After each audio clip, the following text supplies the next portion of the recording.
بسم اللہ الرحمن الرحیم۔ شروع کرتی ہوں اللہ کے نام کے ساتھ جو بڑا مہربان نہایت رحم کرنے والا ہے۔ سلیمان بن مغیرہ نے کہا، ہمیں حمید بن ہلال نے ابو رافع سے حدیث بیان کی۔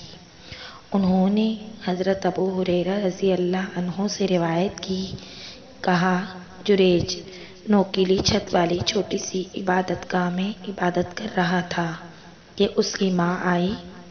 حمید نے کہا، ابو رافع نے ہمیں ابو ہریرہ رضی اللہ عنہ کی طرف واضح کر کے دکھایا، جس طرح رسول اللہ صلی اللہ علیہ وسلم نے ان کے سامنے واضح کیا تھا کہ جب اس کی ماں نے اسے بلایا تو اس نے کسی طرح اپنا ہاتھ اپنی ابرو پہ رکھا تھا اور پھر اسے بلانے کے لیے اپنا سر اوپر کی طرف کیا تھا تو آواز دی، جریج میں تیری ماں ہوں، میرے ساتھ بات کر۔ ماں نے عین اسی وقت ان جریج کو بلایا تھا جب وہ نماز پڑھ رہے تھے، تو اس نے کہا، میرے اللہ، ایک طرف میری ماں ہے اور دوسری طرف میری نماز ہے، تو اس نے اپنی نماز کو ترجیح دی۔ وہ واپس چلی گئیں، پھر دوسری بار آئیں اور بلایا، جریج میں تیری ماں ہوں، میرے ساتھ بات کرو۔ اس نے کہا، اے اللہ، میری ماں اور میری نماز ہے۔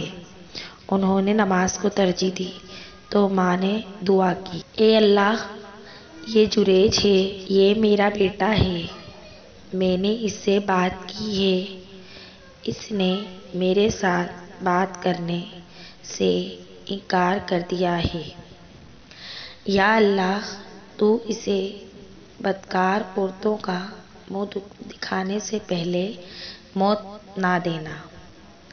آپ صلی اللہ علیہ وسلم نے فرمایا، اگر وہ اس کو یہ بد دعا دیتی کہ وہ فتنے میں مبتلا ہو جائے تو وہ ہو جاتا۔ فرمایا، بھیڑوں کا ایک چرواہا بھی اس کی عبادت گاہ کی پناہ لیا کرتا تھا، اس کے سائے میں آ بیٹھتا تھا۔ فرمایا، بستی سے ایک عورت نکلی، چرواہے نے اس کے ساتھ بدکاری کی، وہ حاملہ ہو گئی اور ایک بیٹے کو جنم دیا۔ اس عورت سے پوچھا گیا، یہ کیا ہے؟ اس نے کہا، یہ اس عبادت گاہ والے شخص سے ہوا ہے۔ کہا تو وہ بستی والے لوگ اپنے پھاوڑے اور کدال لے کر آ گئے۔ انہوں نے جریج کو بلایا۔ انہوں نے اسی وقت ان کو بلایا تھا جب وہ نماز پڑھ رہے تھے، اس لیے انہوں نے ان لوگوں سے یہ بات نہ کی۔ لوگوں نے ان کی عبادت گاہ گرانی شروع کر دی۔ جب انہوں نے یہ دیکھا تو اتر کر ان کی طرف آئے۔ لوگوں نے ان سے کہا، اس عورت سے پوچھو کیا معاملہ ہے۔ فرمایا تو وہ مسکرائے، بچے کے سر پر ہاتھ پھیرا، پھر پوچھا، تمہارا باپ کون ہے؟ اس نے کہا، میرا باپ بھیڑوں کا چرواہا ہے۔ جب انہوں نے اس شیر خوار بچے کو یہ کہتے سنا، ہم نے آپ کی عبادت گاہ کا جو حصہ گرایا ہے اسے سونے اور چاندی سے دوبارہ بنا دیتے ہیں۔